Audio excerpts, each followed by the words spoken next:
Welcome in to Outkick the Show. I'm your fearless leader, Clay Travis. I hope all of you are having fantastic, whatever it is, 2 Mondays, wherever you may be across this great land. I am back from Mexico, as you can see by the tan. Narrowly survived death on a Mexican zip line, thanks to being shoved into a pole, but I am back undefeated and ready to roll. We've got a lot to get to. Fury Wilder over the weekend. How many of you watched? I'm curious. The NFL CBA negotiations, Kobe Memorial Service. Should Amazon or Apple buy CBS or Fox as they dive into the NFL mix? The Jordan crying meme, Scott Cochran to Georgia, big news, and Bernie Sanders is surging in the Democratic race to take on Donald Trump. But we began with Fury Wilder. I thought it was fantastic. I liked the beginning where they put Mike Tyson, Lennox Lewis, and Evander Holyfield all in the ring together. It reminded me of back in the day when heavyweight boxing matches really mattered in the United States, the 1980s, the late 80s, the 90s. All of those times were massive for the overall landscape of boxing in this country. Tyson Fury went out and dominated Deontay Wilder. And I think the question you have to ask as you left was, first of all, I loved everything about the showmanship involved in this fight. I liked seeing Tyson Fury come in on a throne while Patsy Cline's crazy played. I mean, come on, that's absolutely unbelievable. And then Deontay Wilder with the more cliched entry with somebody rapping in front of him and wearing the mask that actually looked like he was the masked singer. The whole thing was an utter fantasy show. And I thought it was great for boxing. The right decision was made to throw in the towel. Wilder was getting destroyed, even though he may have wanted to go out on his shield, as he said it. His cornerman made the right decision to throw in. But how about the end of the performance, singing American Pie in the ring while the entire audience serenaded alongside of him, appearing to, or at least pretending to, lick the blood of Deontay Wilder as he was delivering a beatdown. To me, even though we may get a rematch, we don't need one. 17 of the last 18 rounds, Tyson Fury has dominated against Deontay Wilder. And I think Tyson Fury has made it clear that right now he's the best boxer in the world for the heavyweights. I would expect him to beat Anthony Joshua. That's a fight that I would be interested in watching for sure.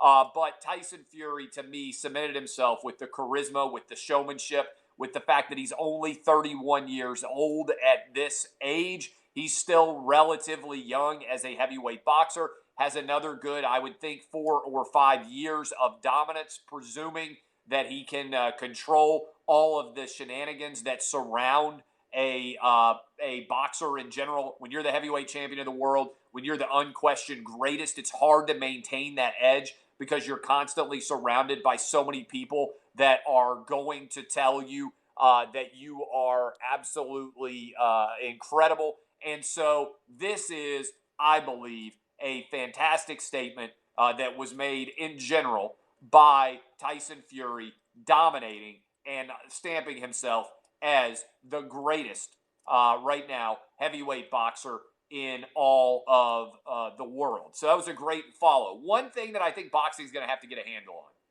I asked you guys on Twitter how many of you paid. I paid $79.99 for this fight. How many of you actually paid $79.99 for this fight versus watched it illegally, streamed it on a service?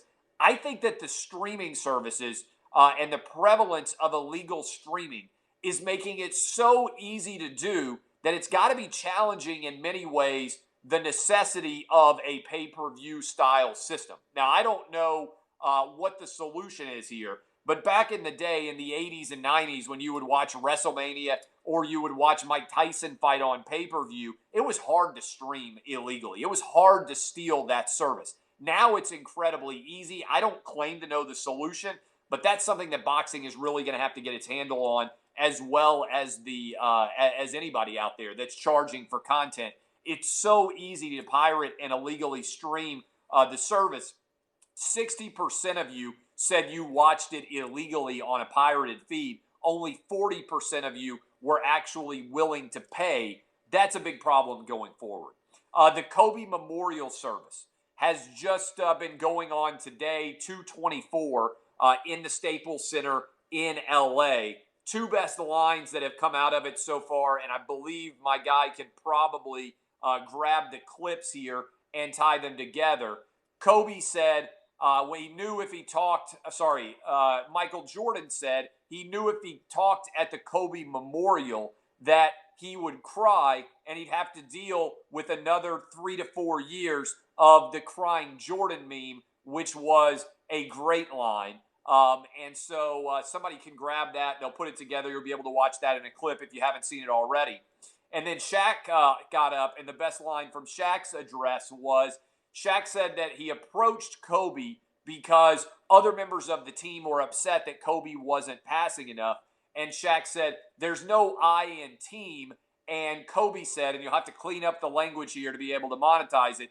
Kobe said, that may be right, but there is an M-E in mother.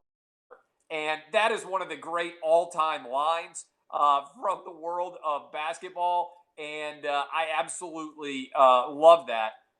In general, those are the two best lines from the Kobe Memorial from both Michael Jordan and from Shaquille O'Neal. The NFL CBA negotiations, a lot of talk about this last week. And I think that in general, when you analyze it, now is the time for the NFL players, if they are smart, to allow the NFL owners to go to market and sell the rights, whether it is NBC, whether it is CBS, whether it is ABC, or whether it is Fox. All of these networks right now are poised to spend as much money as they possibly can in order to be able to lock in incredible value. Because the NFL, in an age when just about everybody else has been able to, by the way, let me pause for a second. I'm going to block you if you are stupid and I look over and you say stupid things. The stock market is down today because of the coronavirus fears. If you are so dumb that you don't understand that, you don't deserve the right to actually comment in my show, all right?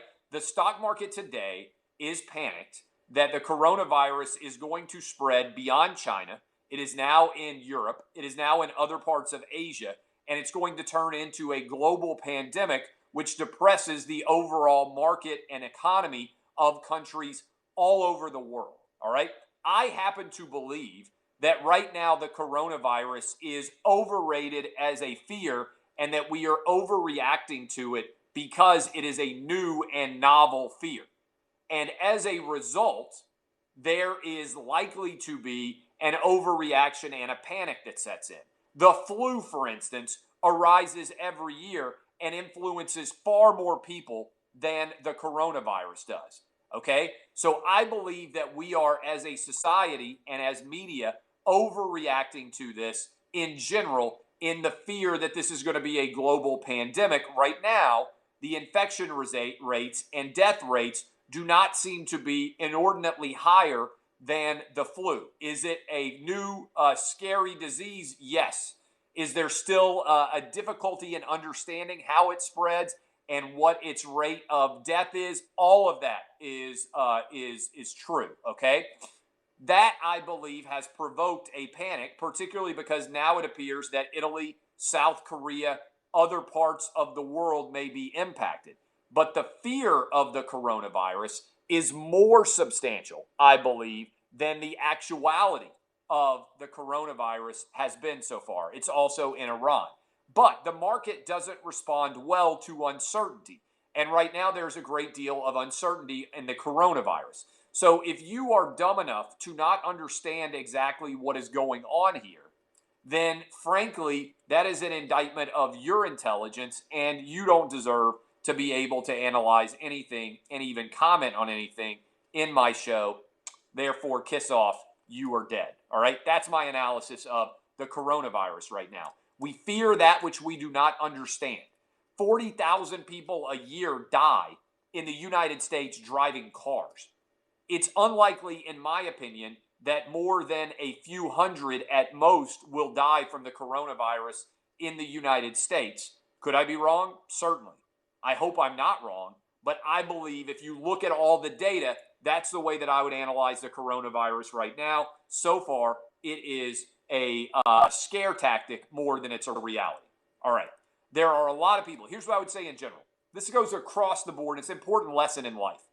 There are way more people who want to be terrified and fearful in the world than there are things to be terrified and fearful of. It's an important life lesson, all right? Let me reiterate that for you. When you actually look at the data, we often fear things which are not real and do not fear things which are real. So always understand that when there are novel concepts or new aspects in society that are being analyzed, there is a mechanism by which fear sells.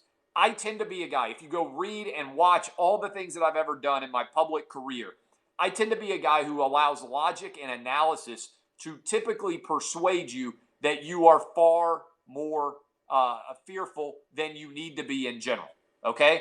And so I believe that's the case with the coronavirus right now. Back to the larger context here in the NFL and the CBA. Now's the perfect time to sell.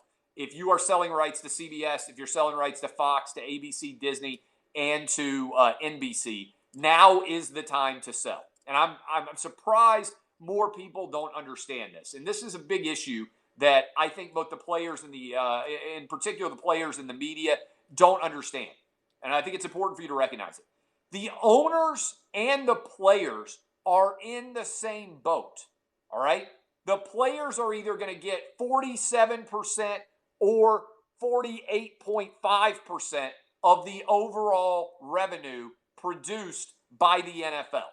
Okay? Again, let me repeat that. The owners and the players are in the same boat.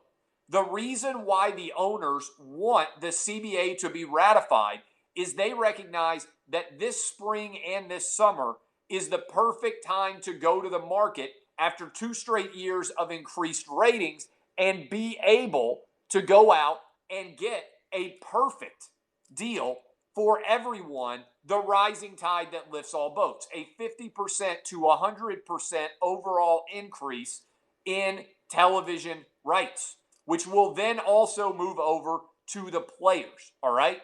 This is unbelievable, okay? When you actually break it down, the players are not sophisticated enough to understand the amount of revenue that they stand to gain based on all of the money that is going to be made here, okay? When you actually break it down, this is a no-brainer. You want to hit the market at the absolute apex of the ratings dollars, and this is that time. You want to get there in the spring and summer when you know Fox and when you know that everybody out there is able to get it done, okay? This is a big deal. And the fact that players don't understand this is why they are players, why they are employees, and not owners, right?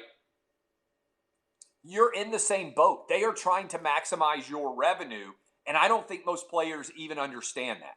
I don't think most players comprehend because, again, they're employees, and most people who are employees are just looking for paychecks. They're not looking for any actual equity, all right? They don't understand it. This is a really good deal for the players. This is the right time to hit the market. They all stand to make an absolute ton if they go to the market at the right time. If you wait, who knows what happens if Bernie Sanders wins? Who knows what happens if the economy isn't as good next year? You know the economy is going to be good this spring and summer, which means more money gets spent. The advertising expectations are higher. This is a really, really good time to go to market, which is why the owners want to go. And I'm surprised that there aren't more people out there who are sophisticated enough to understand the business ramifications of this. Speaking of the business ramifications, Scott Cochran has left Georgia reportedly to go to Alabama. If he is going to go to left Alabama to go to Georgia. He's the strength and conditioning coach for Alabama. He has been there the entire time, basically, that Nick Saban has been there. This is a big move. For people who don't understand Scott Cochran's impact, he and Nick Saban are the most impactful people at Alabama. He's with players every single day. This is going to be, I believe, a big loss for Alabama. Kirby Smart has finally persuaded him to leave because he knows how much of an impact this will be for Alabama and for Nick Saban. I believe he's probably giving Scott Cochran a title of coach because I would bet that under his contract, Scott Cochran is restricted when it comes to strength and conditioning from being able to leave, or Alabama has an opportunity to match. I'm not sure how much on the field coaching he will do. I would be stunned if he is not going to be effectively a strength and conditioning coach for Georgia. Kirby Smart's been trying to get him away ever since he first went to Georgia. This is a shot across the bow at Nick Saban. Kirby Smart making a play to finally go out and win a championship, and he thinks Scott Cochran could be the difference. It's a big deal in major level college football. Okay, the Amazon or Apple. I may need to talk about this tomorrow, but I encourage you to go read my article that's up at Outkick right now. It's one of the smartest things you'll read about the NFL negotiation when it comes to rights.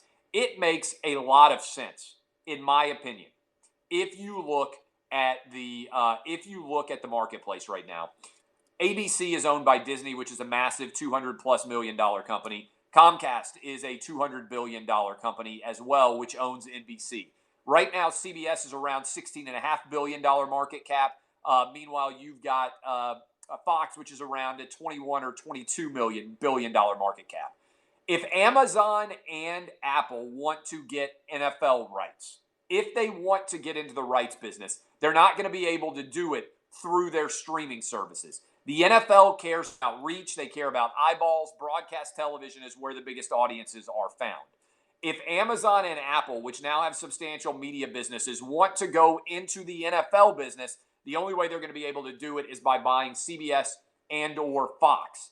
I just bought a bunch of CBS stock today as the stock market is falling because I believe that CBS, which is right now around a $16 billion company, you combine everything that they own with Viacom, it's insanely undervalued. Somebody else is going to buy CBS. People always ask me, hey, Clay, what have you bought? What are you buying? I try to be as honest as possible, tell you exactly what I am purchasing, and I am buying CBS right now. I think it's also a good time to buy Fox because I believe either Amazon or Apple is going to come along and acquire them and use their broadcast network to continue to advance the media arms of Amazon and of Apple. In particular, for Fox, they could spin Fox News off, put it a part of News Corp, or spin it off as its own corporation, and they're buying a huge, massive lot. If you're familiar with LA at all, the Fox broadcast lot is huge. It's a no-brainer that somebody who's like Amazon or Apple and trying to create a lot of new shows could use that lot. That lot is probably worth $1 billion, maybe more than $1 billion. If you know anything about LA property values in general, there just isn't the ability to grab anything that pronounced in terms of being able to own it. I think it's a no-brainer. Finally, Bernie is surging. I believe Bernie Sanders is going to be the Democratic nominee to take on Donald Trump in 2020. If that happens, if Bernie Sanders is the Democratic nominee, I believe Donald Trump will win.